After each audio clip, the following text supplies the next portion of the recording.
Hello, welcome to the Capital Employed podcast. Joining me in conversation for this episode was Chris Boxall from Fundamental Asset Management and Investors Champion. Chris is an expert in investing on London's AIM Stock Exchange. In this episode, Chris gives an overview of his investment service and why he thinks the AIM Stock Exchange is a great place to invest. He also talks about two high-quality stocks he feels have great long-term potential. Full disclosure, one of the shares we talk about is dotDigital Group, which I own shares in. I really enjoyed listening to him and I certainly think you will too, so without further interruption from me, please enjoy my conversation with Chris.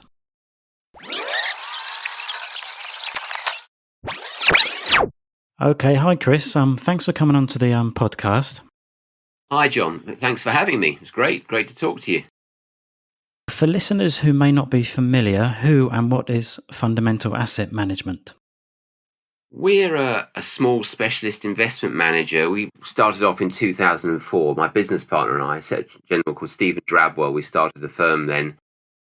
Previous to that, we worked for a US fund management group. We ran a US fund management group and we had a very successful US sort of small cap focused long short fund that did very well. But we wanted to set up our own firm and Fundamental came about in 2004, as I say, with the support of one of our clients, a large offshore trust group, and they provided some seed capital, and that's how we kicked off. Am I right in saying you just specialise in shares on that AIM market? That's our main focus. What we realised when we first started Fundamental, we wanted to run a UK focused small cap fund, and that's what we started. But we were also managing general money for general long only money in blue chips. So we were occupying these two ends, very large cap and small cap. And it became evident that a lot of our focus was in AIM, because that's where the more interesting smaller quoted companies on the UK market were. And as it was growing in AIM, we could see this demand for tax focused products, notably those for, with an inheritance tax planning interest. Sooner or later, we discovered it was quite easy, actually, a lot easier to raise new money in a tax driven product, in an AIM tax driven product than in our small cap fund.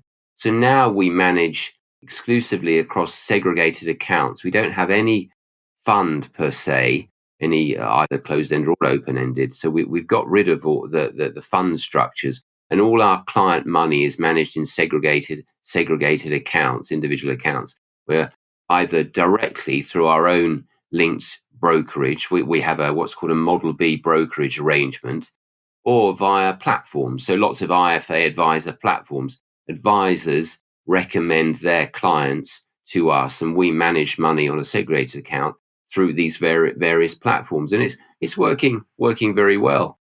And thankfully, our performance has been very good.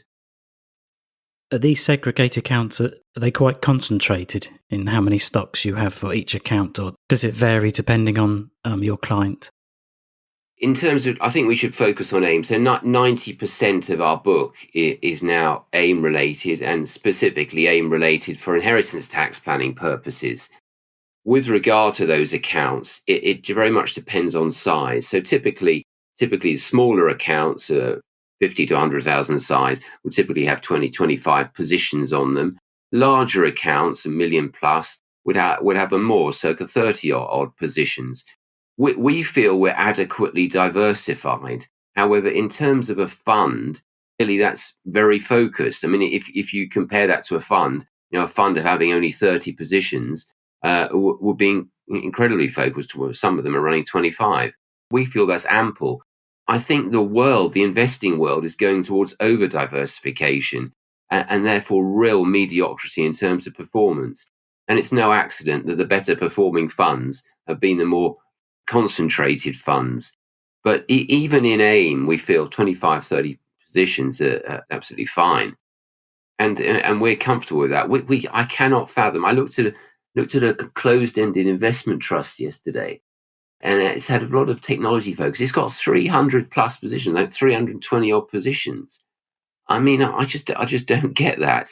It means you can sort of dabble and chuck a bit of everything. I suppose every manager has their different technique, but for that kind of model, you need clearly a big team to follow everything. Or if you've got a smaller team, you're just going to have a few that are going to fall by the wayside. We really like AIM from a UK market perspective, because it is the market for growth companies in the UK. The FTSE 100, you just have to look at the returns. The returns have been dire, really, especially excluding dividend income, and the dividend has been the main driver for the FTSE 100. You look at the returns over the past 1, 3, 5, 10, however go as far back as you like. Almost, it's been quite diabolical. And there's been an inherent lack of growth in a lot of companies, and clearly very little new economy technology exposure. AIM is the opposite. I mean, AIM has gone through a massive change, but it is a market for growth, and it has some very attractive small growing companies, many of which are trading at far more sort of modest valuations than their US peers, although I think it's worth qualifying that. So AIM has these attractions, but the other attraction I think people miss out on, and I think this is really important, and it's why our business has sort of done all right as well, is this tax planning driver. If markets are sort of a bit wobbly, if you're a small cap on the main market, there is no driver inherited to buy. Whereas on AIM, there's a constant flow of buyers because of the inheritance tax planning attractions of 72% of that market.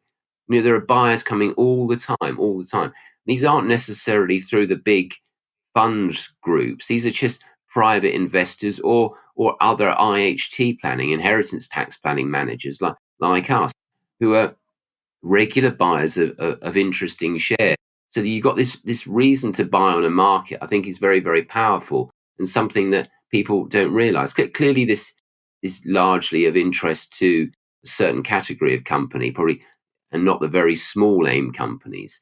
But it's an interesting dynamic of AIM. This reason to buy is very different to other markets because of the tax break. Am I right in saying there's around 1,000 stocks listed on AIM? Now we're actually down to just over 800. So at the end of 2020, we had about just over 800 stocks. AIM hit its peak. We kicked off in 2004. AIM hit its peak then in 2007. There were about 1,700 companies. You had a lot of resource stocks. You had a lot of international businesses that wanted to list. Quite frankly, a lot of rubbish. I mean, it was quite hard to sort out the good and the bad at one point, because there was an awful lot of bad. We learned pretty quickly. So you've come from this peak of 1,700 down to just over 800. And there have been net declines over the last few years. Last year was a terrible year for new issues. I think there were only 32 new arrivals on AIM and slightly more leavers. So it's been declining all the time, but the quality's been improving. I really think, and we're very hopeful, given the IPO bonanza that we've seen in the States the last quarter, I'm hopeful that we're going to see a lot more IPOs on AIM this year. Because it's a market that needs sort of a fresh batch of companies coming on board, but the right kind of companies. You can see the quality now, just over 800, plus the overall market value is about 134 billion. I mean, that's pretty good. And you had at the end of last year, 24, I think, AIM companies valued at over $1 billion. The two largest AIM companies, ASOS and Boohoo, would gain entry into the FTSE 100. They're that big. Probably the top 20, 25 will gain entry into the FTSE 250. So you've got some pretty big ones, but then you've got this very long tail. The market cap, that 134 billion, is dominated by the very largest groups. I think it's worth focusing on the two largest, especially in the current climate, because you can see how they represent the key difference really to the main market. Boohoo's acquisition recently of previous sort of retail brands, ASOS's acquisition of the Topshop brands as well. This changing of the guard to online retail, and online retail is, with a few exceptions, you have clearly a card on the main market, but online retail is really strong on AIM. And in addition to Boohoo and ASOS, you've got some other nice players like Gear for Music, the musical instrument online retailers, a nice little business as well. And that's really sort of shown up now with these recent transactions that ASOS and Boohoo have done. Both very exciting businesses that we don't hold, I should add. So from the 800 listed stocks on AIM, how do you drill down to the 25 you want to invest in? What type of companies do you focus on? In simple terms, we have to start, because most of our mandates are inheritance tax planning based. Our first start is pretty simple. We have to determine which companies qualify for inheritance tax planning purposes. And we, with the help of our associated business investors champion, has a guide, and we've determined about 72% of AIM companies qualify for IHT planning purposes. We then go next tier down for us is to determine those that are profitable and have been profitable, cash generative, and then we start going through other filters. We like to, a key determinant for us with the vast majority of their stocks, and there are exceptions, but the vast majority of our stocks is founder ownership, material founder ownership of at least 5%. So founder and management. Founders may be sort of moved to non-exec roles, but we'd generally like to see the comfort of founders, which is very important for us. And you'll see that 70+% of our portfolio, I think probably more actually, about 80%, and meet that criteria. We have to invest in profitable. We're not early stage investors for the most part of our book. So all of our companies have a history of profitability. We'd like also, wherever possible, the lion's share of our book are delivering strong operating margins and decent rent. When I say that, we saw 15% plus good returns on equity, again 15. Typically, a lot of them are much higher than that. But even though these are growing businesses, reinvesting, we like the key attributes for at least 75% of our portfolio. There are businesses like, many businesses like that on AIM. The issue then becomes pricing. That has become increasingly difficult. But those are pretty simple, clear measures.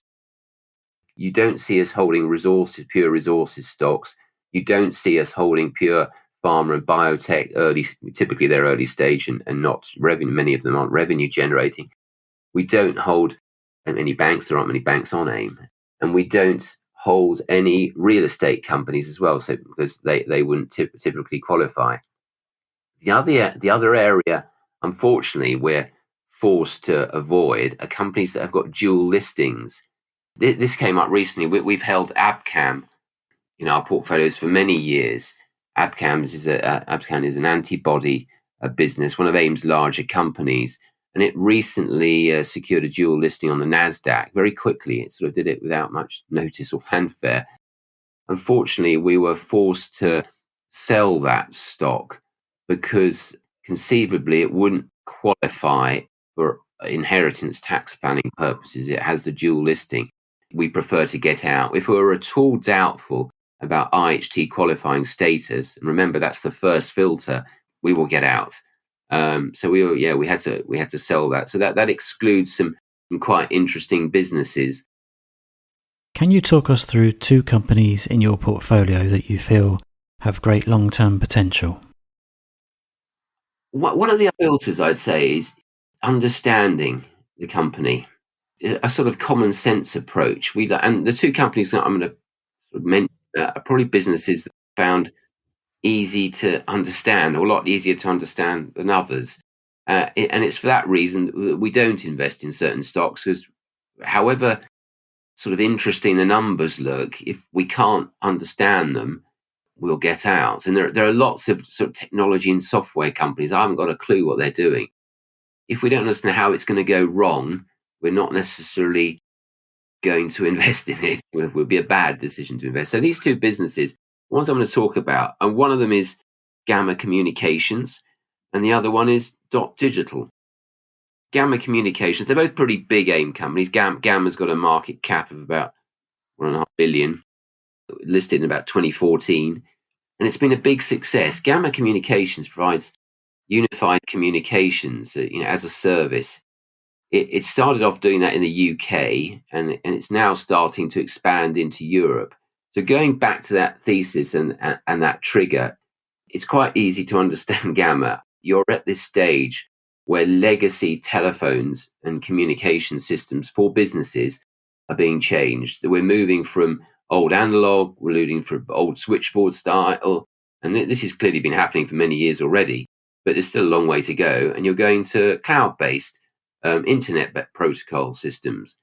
And GAMA supports this. It's invested a lot in its own network, and it has a very interesting route to market. It works through what's called other channel partners, other service providers.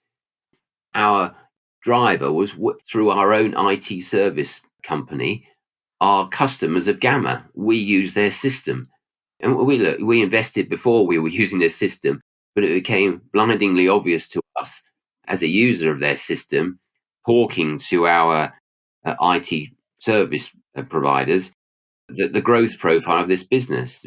We could see this, a very interesting business model, which was reflected in the numbers. I mean, GAMA generates very attractive operating margins for a business like it is, 15% plus, nice 25% return capital employed. So it ticks all the highly profitable, maintained a cash buffer.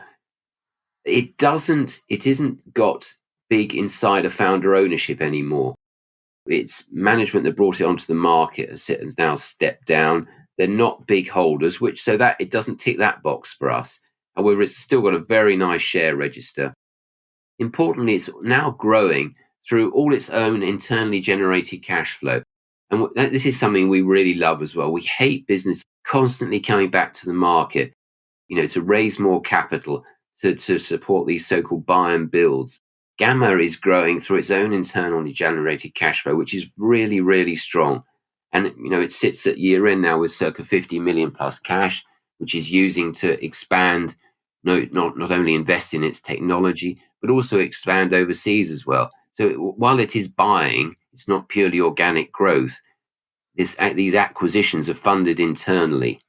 I mean, GAMA came to market at £1.87 in 2014. Just looking now, we're at £16.35. It's grown. Revenues have grown from 148 million to what are they going to be this year? They're going to be close to probably 400 million.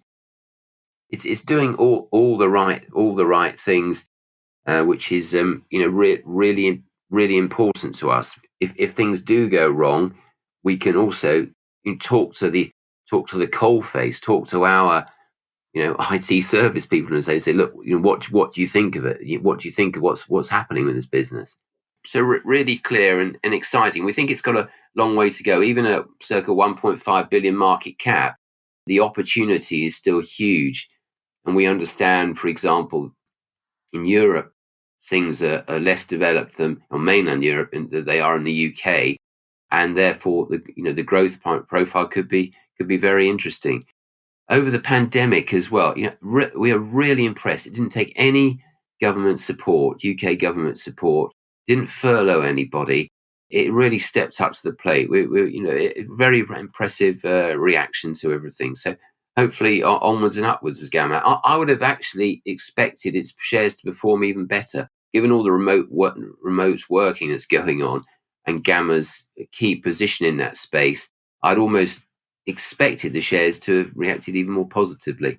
Look, it's not cheap either.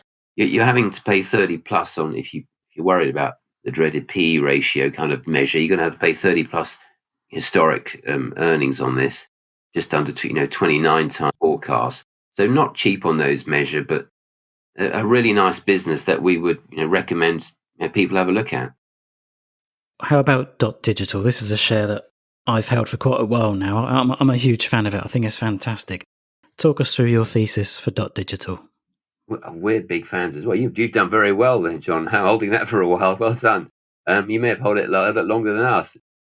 Yeah, we've held it for a while as well. We were a bit nervous at one point. dotDigital, its main product now is called Engagement Cloud. Many people may know it from the past for something called dotMailer, where its core product was and remains an email marketing tool. We've been big fans. Our firm has been a big user of MailChimp, which is a lower end sort of competitor, much bigger US private business. And again, it was blindingly obvious to us the beauty of this product and this service. So emailing systems as a service for small businesses and larger businesses as well is a very attractive business model.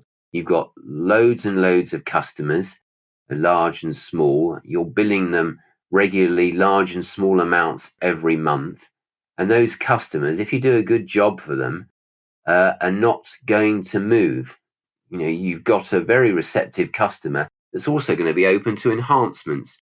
So they're going to like more and more of your services and what you're doing for them, as long as you don't mess up. Very much like GAMA as well, that we mentioned before. Don't mess up. You've got incredibly sticky customer base that's going to be happy to stay with you. And dotDigital model is like that. It made an acquisition a few years ago, which enabled it to add more features to its core email system. So it's got texting, it's got live chat messaging, it's got lots of enhancements, and you can see on the results that are coming through now, the revenue per client is going up all the time. It's offering these added value services. Again, like GAMA Communications, it has an interesting route to market. A lot of online businesses get killed with the marketing cost. Despite the cost saving of many digital businesses, they're also high. The routes to market can be very, very expensive. GAMA uses channel partners. dotDigital as well uses what's called connectors. And similarly, they are channel partners. These could be providers of software for online shopping. For example, one of its channel partners is Gento, which is owned by Adobe now. Another channel partner is Shopify, I think, which they've been doing well. So these effectively become almost the sellers of dotDigital's product, of its new engagement cloud solution. dotDigital arrived on AIM from Plus Markets in 2011. It had a pretty small at the time, I think 20 odd million, something like that. It's now a £530 million business. That looks pretty punchy for in isolation for a business that had revenues of 47 million last year and made 12 million operating income. It ticks all the obvious financial boxes, great operating margins, nice return on equity. What we thought was really important about dotDigital and made us far more comfortable was when they started accelerating their investment a few years ago. They moved into the US, and initially that was a real struggle. And I think they had a few missteps, but then they've beefed up the team there now. They seem to have the right people.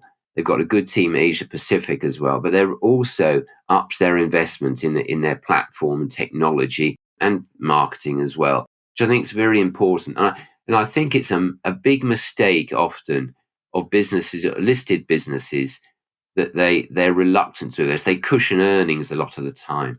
And I think it's very bad for businesses like GAMA and dotDigital, because it's a simple measure, really. Grow those customers, they'll stay with you. If you turn off the marketing tap, the cash flow just pours to the bottom. And I think dotDigital now, has really started to recognize that. So it's made a greater effort to invest and not worry so much about short-term earnings. It's still tiny.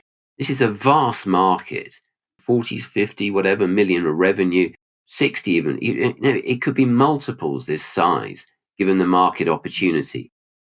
The negative are people being turned off emailing and emails.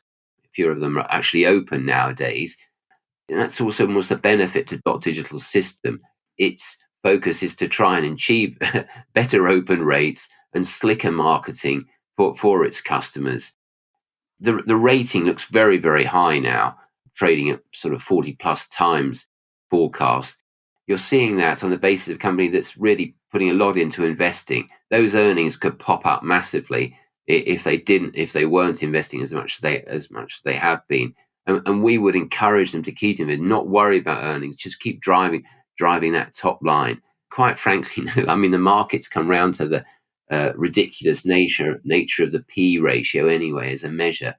It's noticeable both these businesses, GAMA and dotDigital, are pretty prudent. They issue pretty prudent accounts, so you don't see the huge adjustments that you see with many others, and the earnings you get are real. I mean, some of these other earnings that are thrown out by, especially from the buy and build brigade, are just, we call them fairy tale sort of accounting. I mean, there are so many adjustments that they're meaningless. So both these companies we think are pretty clean, and we think they still have big growth opportunity. There is some founder sort of ownership still on the share register. The CEO is former finance officer. I have a soft spot for accountants moving into the top slot because I'm an accountant by my background. Why I still have faith in holding dotDigital despite the high valuation is the potential growth runway still in front of it. I read a report that even in America pre the COVID outbreak, only about 20% of people were regular buyers online in e-commerce. That alone kind of gives a hint that there's still a big growth to come. And I've also noticed they're expanding in Southeast Asia as well, which is, like the ASEAN region. It's home to around 600 million people. Only about 10 to 20% here. It's quite a small, regularly shop online. So there does seem to be a big runway in front of it. Well, I think you're right. I mean, I'm particularly excited about the Asia Pacific sort of focus as well. And that grew really strongly. And as I said, the numbers are currently, it's positioning in such a huge market, and the benefits of its route to market through its connectors and partners. It is really exciting. I was a bit worried actually when Adobe took over Magento, and I think dotDigital as well. But it seems to have worked out okay up to now. And Magento isn't the only game in town. As I say, it's now linked up with Shopify and other onlines, and Shopify has clearly been flying over the last few months. I think you're right. I think it's hopefully got a long way to go. Are you a keen reader? And if so, what books have you been currently reading? I've read a lot of clearly investment books in my time, and I think I've done that one, got the T-shirt. I like reading about business people as well, and the characters. I've just read The Innovators by Walter Isaacson, which is about the digital revolution, which is quite interesting. Quite interesting. A bit too technical in places for me, but a good read, and it goes right through the history, several centuries back, through the Intels and Apple growth and Microsoft and World Wide Web, and it's a good read. I enjoyed that. Other business books I read, again, mostly about the characters, the often founders who have done really, really well. Shoe Dog was good. I read that about Nike. He was an accountant, so I was quite happy with that one. Yeah, so I like those. So Innovators, Walter Isaacson, a good read, especially in the current time where the digital revolution seems to be all-consuming. If listeners want to know more about your services and about yourself, where can they go to find more information? For Fundamental, go to fundamentalasset.com. You can see information there. Those that really interested in AIM, have a look at investorschampion.com. There's loads and loads of info. A lot of it's free. We write a lot of notes on AIM companies, good, bad, pretty forthright. There's a lot of commentary when we don't like things happening, such as big insider selling, directors ripping off shareholders. So yeah, investorschampion.com is a good read for those people, particularly if you like AIM companies. Okay, that's brilliant. Thanks so much, Chris, for coming on. I could easily listen to you talk for hours about AIM stocks, but we're running over time now. No, it's been good fun.